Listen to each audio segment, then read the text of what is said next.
Hi everybody, welcome. This is Carrie and you've reached where you're at. You're at Dragonfly Caregiving Chronicles. Welcome. I have a little screenshot of my front yard, just a little bit of it. I have some really pretty flowers out there. We're in my front, newly screened in front patio. I know. So I thought I'd come on here and share this with you guys. I hope you guys are doing okay today. Whew. I think we're going to breathe, if you don't mind, first. Can we do that? We'll do it like twice. We'll breathe in through our nose to a count of 4, and then we're going to hold it for a count of 4, and then we're going to exhale through our mouth, count of 4, okay? I know that some people say 6, but I think for me, 4 is a magical number, unless I go to sleep. No, I don't want to go to sleep right now. It helps with people. Well, it helps with me with my anxiety, or for me if I'm starting to talk too fast, or if I skip over words, or if my words are not making sense. Have you ever done that? Anyway, breathing helps me. And peppermint Mentos. All right, let's breathe. We're going to breathe in through our nose for a count of 4. We're going to go 1, 2, 3, 4. Then we're going to hold it for a count of 4. 1, 2, 3, 4. And then we're going to exhale through our mouth for 4. 1, 2, 3, 4. I'm going to do it with you again, but I'm not going to count, so I can do it too, okay? Okay, here we go. In through our nose. We're going to hold it then for 4, and then exhale through our mouth for a count of 4. All right, inhale. And then we hold. And then exhale.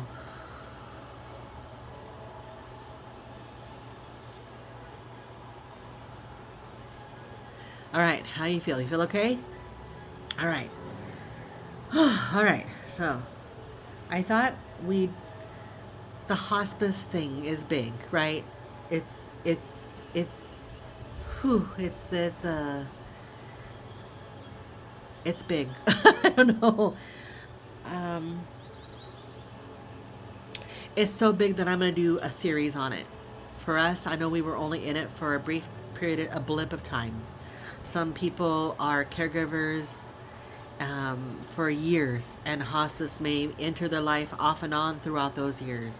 Because people do graduate out of hospice. I personally know people who have been in hospice, out of hospice, in hospice, out of hospice. I know people who have done that many times. Then I know people who are in hospice for months or a year. And I know people who have been in hospice for a matter of days. So, of course, this channel here, I'm sharing my experience with you. I'm not a doctor. I'm not a nurse. I'm not a medical professional. I'm sorry. I'm just sharing my experience as a caregiver, as a daughter, as a loved one, from what happened with our family with hospice, and the whole caregiving, the whole part of it. My caregiving journey started in May of last year, in 2025, and it ended on when my mom passed away on April 7th of 2026. So it's been a month. I know it's only been a month. It's crazy. So please always talk with your loved one's doctor, nurse, hospital team. If they're on hospice, their hospice team, a social worker. I'm going to emphasize that social worker so much in this hospice series, just so you know. So if Stephanie's listening, if anybody from our hospice group that helped my mom and myself in our journey, if they're on here, just know I'm going to push the social worker a lot. If I am wrong, send me a private message and let me know. So, okay, or let me know. But yeah, if you have any questions, always talk with your loved one. Always first with your loved one. If they're coherent and they're able, if they're a sound mind, always talk with them first. Always have them part of their journey. Okay? Because you are their advocate. You are doing whatever you can for them that they can't do. Let them have, if you can, let them have their dignity until the end if you're able to. Yeah. Ask them, talk with them about what's right for your loved one's situation. This is going to be part one of the hospice series. I don't know how many parts are going to be. I'm assuming there's going to be many. There might be up to 12. There might be only 5. I don't know. But I promise you, I will try to limit only a couple of things per series, or parts. Parts. I'm not going to bombard you with 5 things in this one part. I might, maybe 1 or 2. Okay. If I do add more, then that's defeats the whole purpose. Because as a caregiver for myself, too much information at one time is overload. I think for me it was, oh, what? But if you can give me 1 or 2 things, then that's great. Then it absorbs. But if I'm gonna lay and give you 5,000 things, 5 things can be a lot at one time. So we're gonna try to. I promise I'm gonna try to be my best and only give you a couple. Okay. Whew. All right, so this is going to be part 1 of a hospice series. Here we go. Today I want to talk to you about how hospice entered our story. Because for me, it did not start with me thinking this is the end. My mom and I, we had our talk back in November of 2024 about what she wanted moving forward, because I knew something had to change. She was not safe, what I saw. And so I asked her a ton of questions. I was prepared. I wasn't prepared how this talk was going to go. I thought that talk was going to go out in left field, and I thought it was going to be all haywire and it was going to be bad. But she surprised me. My mom surprised me. I surprised myself. Nothing got heated. We had our talk. We stepped away for a little bit, and we branched off on more of our talk, because there was more that needed to be done, talked about. It wasn't just like a quick 1-hour talk and we were done. It was like a talk over days. Yeah. And it wasn't like it engulfed all of our day, but it was something that needed to be discussed. And there are a whole bunch of things, right? So, and then when I moved here in May, there were more things to discuss, because more things come to light. All right.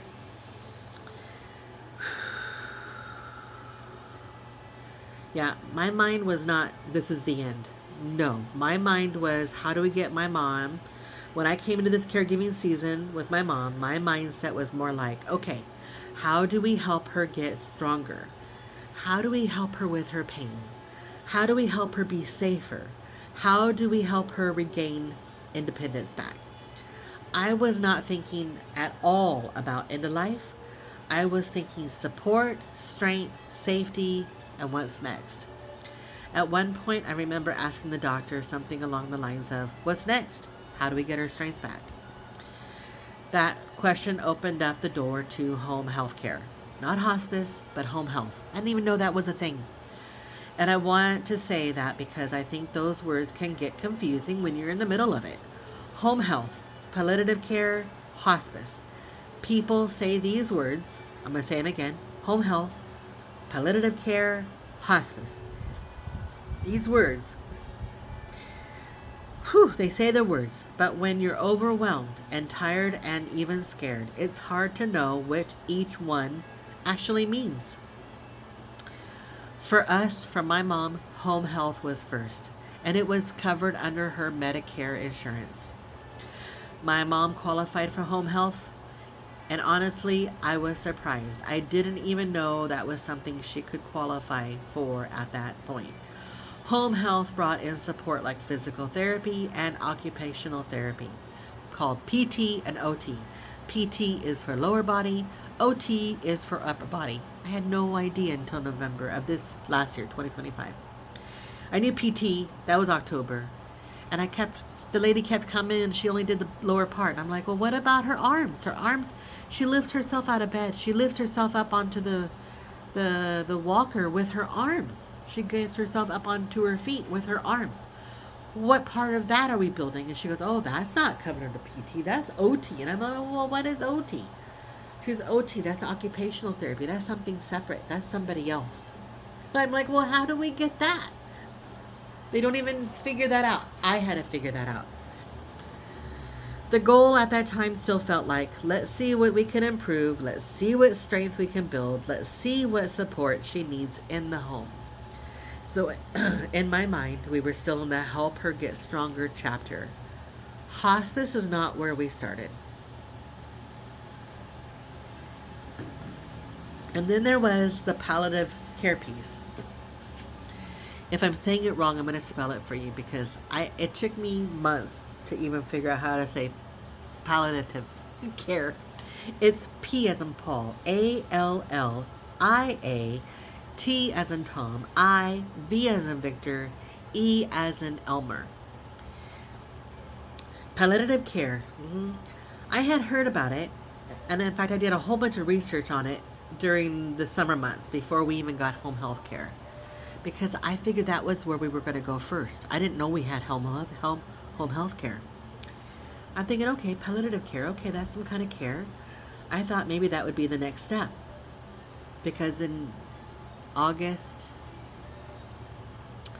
we found out about our kidneys. So I'm like, well, what do we need to learn?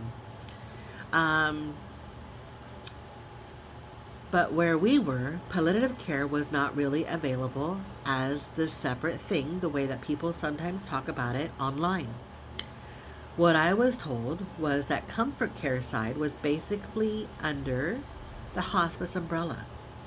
And that's something I really want people, I'm going to say it again. And that's something I really want people to hear. What is available in one town, city, county, or state may not be available the same way where you live or where your loved one lives. So ask locally. Ask your doctor's office. Don't ask the front window. I mean, you can ask the person in the front window when you go to the doctor's office. But I'm going to say 95% of the time, that person at that front window won't know how to help you. So when you get back to go see the doctor and that nurse comes in to take your blood pressure, ask them. Or ask to speak to an office manager. And then, or ask the doctor. Because that front person at the window, I'm not saying that they're bad.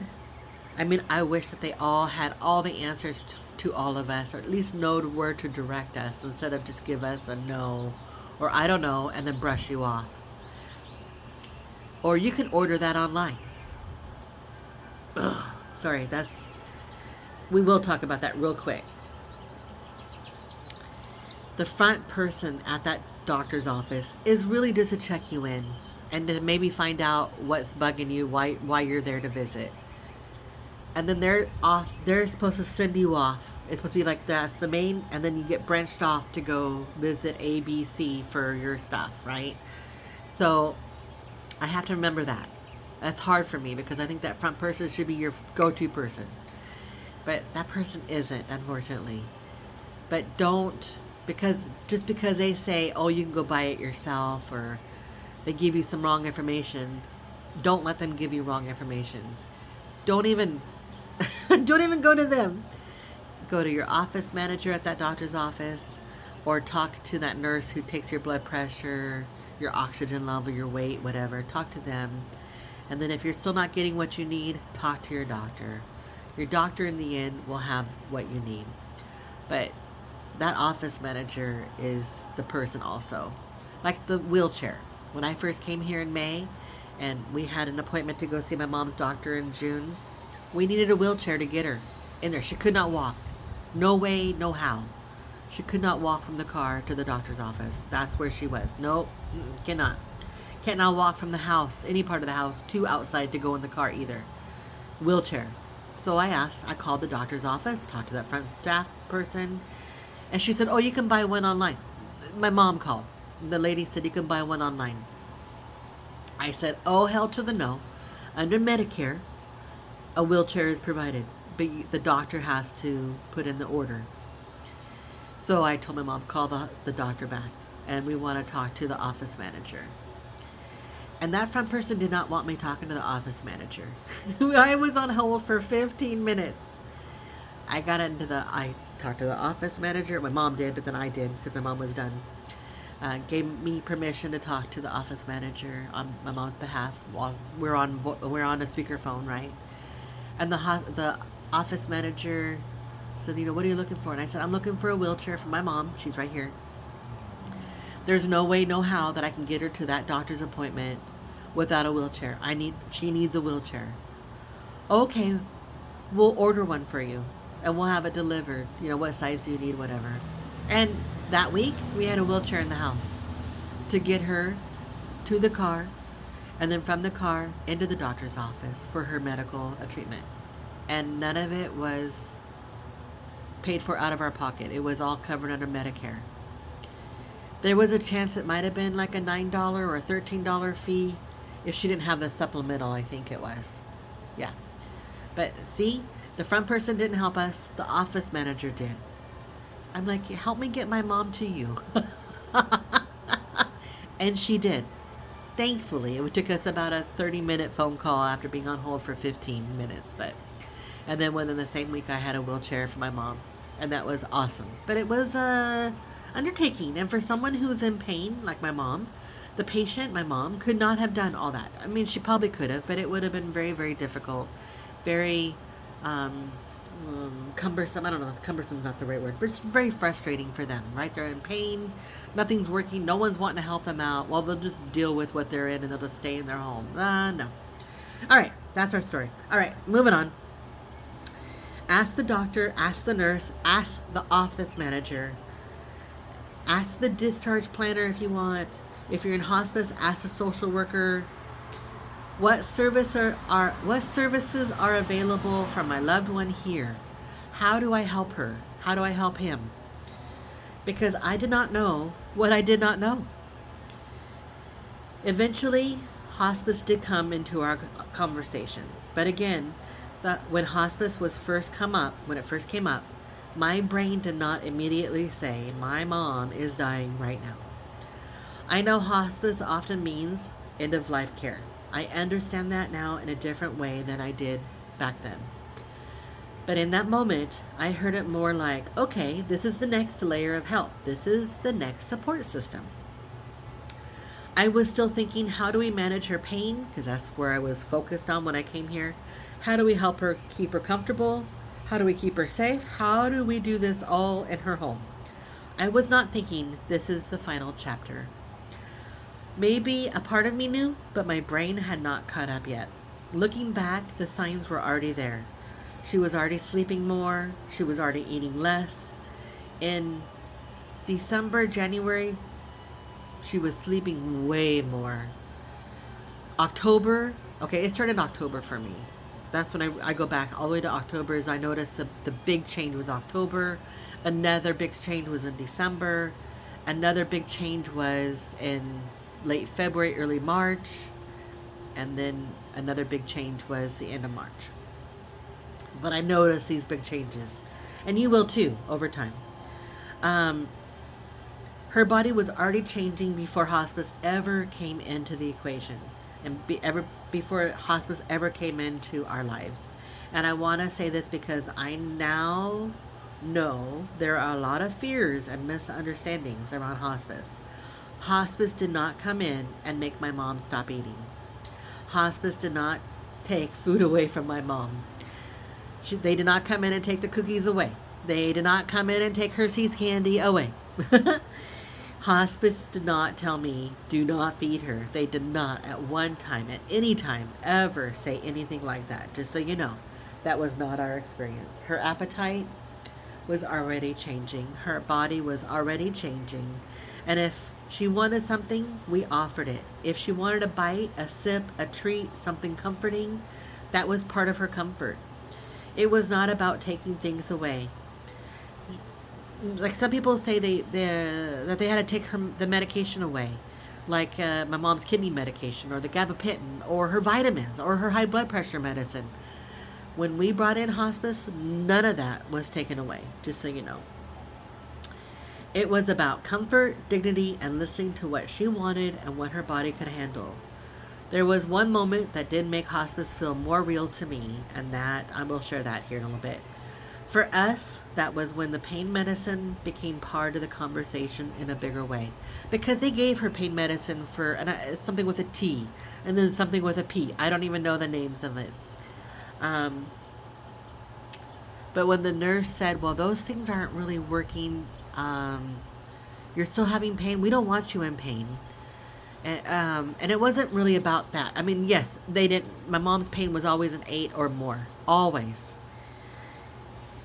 Um, but the breathing part came into play in December, January, where she was struggling just to go to the toilet and then back to her bed. She was winded for, at first it was like 30 seconds. I counted it. And then it was a minute and a half. And then it was 3 minutes. I'm like, this is not right. There's something wrong. You know, when it was 3 minutes to get her energy back for her breathing to come back. When it was at the 3 minute mark, that's when I was like alarmed. So the hospice nurse at that time said, well, Wendy, my mom's name is Wendy, we could bring in oxygen. That'll help you get your air breathing. You don't have to struggle for air anymore like that. You immediately put that on. You don't have to wear it all the time. Just when you're done with the toilet, when you get into bed, you put it on. You don't no longer struggle for air. Or you wear it to the toilet and wear it back to bed. Eventually that's what you'll do. Or morphine. If we bring in morphine helps with the pain and also helps with your struggling for breath. My mom didn't even hesitate. Let's do morphine. I'm sitting next to the nurse at this time across from my mom. The nurse is like, okay, she's writing all this notes down, right? Or yeah, she's a writer. She writes in her notepad. And then she types it into her iPad later. But she's writing it down. She's going to do the prescription. I'm going to pick it up either later that day or the next day. I forget. And all this conversation is happening and morphine is now coming into our house. And I know people who have morphine, who take morphine for fibromyalgia, who take it and they live a daily life, no problem. Have lived with morphine for years. I've known this person for 5-6 years and they're no problem, but morphine is part of their life. They take the pills. And the lady asked if my mom wanted to take the pills or the liquid. My mom said, let's try the liquid. I'm like, what? And I had to step away. Excuse me, I said, I need a, and the nurse is like, are you okay? And I go, yeah, I just need to step away. And I'll be right back. Give me a couple minutes. But I had to breathe and I had to get my composure back because I'm like, what? And looking back, I think sometimes your body understands something before your brain is ready to fully accept it. This not only goes for the caregiver, this may go for the loved one as well. Not because anyone said this is the end today, but because something had shifted. And that is one of the things I wanted to share in this series. Caregiving does not always come with clear signs, and it doesn't give us perfect understanding of what's happening. Sometimes you are making decisions while exhausted. And I'm not talking about sleep tired. I'm talking about emotionally and mentally exhausted. There's so many different things changing. There's so many different things that you're on top of. And it can be exhausting. Mentally and emotionally exhausting. Sometimes you are hearing words you do not fully understand yet. Sometimes you are trying to be strong while your heart is breaking. And sometimes you are still hoping for strength and improvement while the situation at hand is quietly changing into something else. So if you are at the beginning of this conversation with your loved one, my encouragement is this. Ask questions. Ask what home health is. Ask what palliative care in your area or your loved one area is. Ask what hospice actually provides. Ask who to call after hours, like if your loved one falls and it's 11 o'clock or 1 in the morning. Ask what the nurse does. Ask what the aide can do. Ask what the social worker can help with. And if you do not understand something, ask again. Like if you ask one day and you seem to ask maybe day 2 or 3 later, or even the next day, or in an hour. Ask. If it comes back to your mind, ask it because you're going to forget. Ask when you remember. You are not supposed to magically know all of this. I sure didn't. For us, hospice entering the story because... I'm going to read it again, sorry. For us, hospice entered the story because we needed more help, more support, more guidance, more comfort.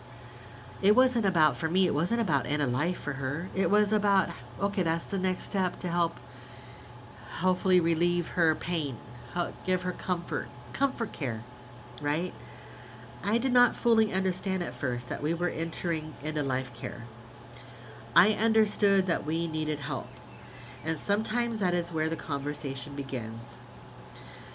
Whew, we did it. Part two, I'll talk about the difference between home health, palliative care, well, we didn't have that here, and hospice from a caregiver's point of view.